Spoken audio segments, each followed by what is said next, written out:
एक पति ने पत्नी की प्रेमी के साथ शादी करवा दी उसके। संत कबीर नगर से खबर आई है, पति ने प्रेमी के साथ पत्नी की शादी करवा दी। आइए पूरी खबर बताऊं मैं आपको। उत्तर प्रदेश की खबर है, पत्नी ने पति की हत्या कर दी या फिर पति ने पत्नी को मार दिया हो, इस तरह की बहुत सी खबरें आ रही हैं। उत्तर प्रदेश के संत कबीर नगर जिले की एक शादी इस वक्त बहुत चर्चा में। यहां एक पति ने अपनी पत्नी की शादी उसकी प्रेमी से करा दी। पति ने 2 बच्चों को खुद पालने का फैसला कर लिया है। पति ने शादी के बाद पत्नी को जब विदा किया तो पत्नी से बोला, चिंता मत करना, मैं दोनों बच्चों को पाल लूंगा। युवक की 2017 में शादी हुई थी।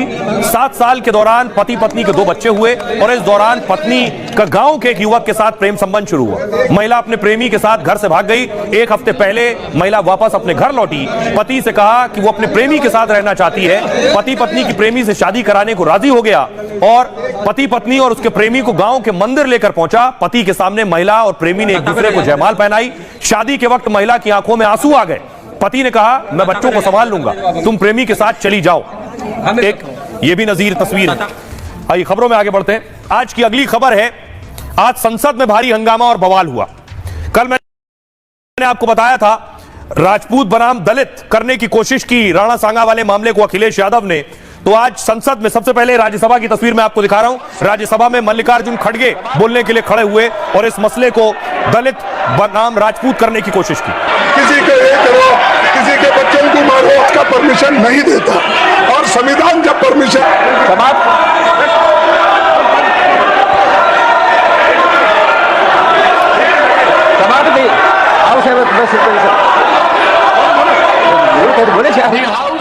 उसके बाद देखिए, लोकसभा में भी राणा सांगा के मसले पर हंगामा हुआ, जो कुछ अखिलेश के सांसद ने कहा था उसके बाद। वो योद्धा जो पराक्रम के पर्यायी हो गए हैं, उनके प्रति जिस कथनकार, जिस शब्दों का इस्तेमाल किया गया है और जिस प्रकार से उसका चरित्र हनन किया गया है। राणा सांगा भारत की विरासत है। उनका त्याग, उनका बलिदान हम सबों को गर्व देता है। वो हमारे देश की प्रेरणा है और उनके बारे में और आइए मैं आपको बताऊं आज संसद में क्या हुआ। राणा सांगा के मसले पर सांसदों ने क्या कहा। राज्यसभा में आज हंगामा शुरू हुआ था। देखिए जरा राज्यसभा में क्या हुआ। बीजेपी सांसद राधा मोहन दास अग्रवाल ने इस मुद्दे को उठाया सदन में।